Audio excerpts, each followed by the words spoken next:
Live from downtown Detroit, Local 4 News at 11 starts now. And we begin here at 11 with a Dearborn man facing charges tonight accused of ethnic intimidation after an incident at an Oakland County synagogue. Tonight, we're hearing from frustrated parents who are worried about retaliation. Investigators say that man made anti-Semitic and racist threats. The incident happened Friday morning outside of Temple Bethel in Bloomfield Hills. Victor Williams joins us now with more on the case. Well, some parents are downright concerned about retaliation in this situation. They're also wondering what measures are put into place to support everyone's safety. Our concern is what's going to happen for the community moving forward. This Temple Bethel parent who did not want her face shown is one of many on edge after an anti-Semitic rant allegedly takes place by this man, 35-year-old Hassan Shoker, in the parking lot of the synagogue and preschool Friday morning. There's been a lot of threats within our community recently. Countless schools in the area have been dismissed because of them. So was I shocked? Absolutely not. Anti-Semitism is on the rise. Bloomfield Township Police Chief James Gallagher says it was all live streamed in a video that has since been deleted. The target of the rant was security, parents and children alike, with some of the worst hate-filled language ever. I'll tell you, I've been in this job for 23 years and some of the most vulgar, inappropriate language and comments that I've ever heard. Oakland prosecutor Karen McDonald, who created the hate crimes unit in the county, says she's taking the matter very seriously. I can't imagine what that must have been like for parents and small children of preschool age when they're just dropping their kids off to be approached by somebody with just a message of hate. As he's taking off, Shoker allegedly records a video of Bloomfield Township police officers pulling him over as he leaves the synagogue. At that point, officers did not have enough evidence to make an arrest. Because of that, some aren't too happy with how it was handled. The nature of the back and forth between police and the Bloomfield Hills residents and the parents of Temple Bethel was not how it should have been handled. The goal of that traffic stop was for us to identify the subject, confirm the identity, and then so we could further the investigation. Shoker was later arrested at his home in Dearborn once investigators connected the dots.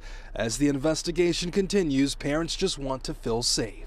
When someone has that premeditated to come in and, scream at parents as he did and to children, it's extremely concerning. And the synagogue did release a statement in regards to this matter, which basically says that they're hoping for more information to be released from the police. We'll, of course, keep you updated on Shoker's legal proceedings moving forward. Victor Williams, Local 4. All right. Thank you, Victor. New at 11, Detroit police investigating a deadly shooting on the city's west side. It happened right around 6:30 on Rutherford Street near Greenfield. Police say two women got into an argument. The boyfriend of the victim actually then tried to stop the argument. They say he had a gun on him. The suspect was able to get that gun. She shot and killed the victim and then also shot the man. Right now, he is listed in stable condition.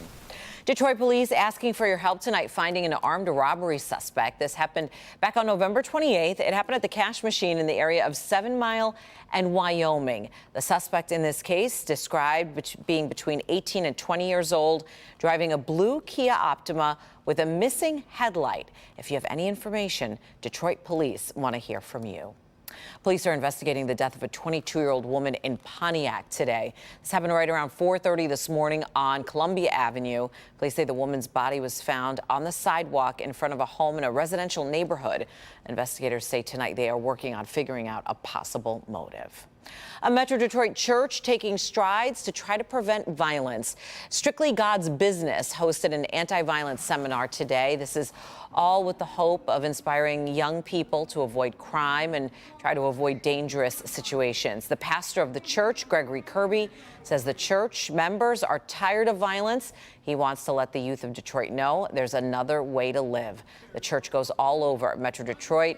Church members go all over Metro Detroit to try to spread that same message of stopping the violence. We have gathered here today to let the young people know that there is another way, there is hope, and there is another way that they can live a better life. Pastor Kirby says the church is not only trying to reach young people in the community to stop the violence, but also leaders in the community as well. All right, time now for a check of the weather on this Sunday night, and it looks like rain is going to make its return to Metro Detroit.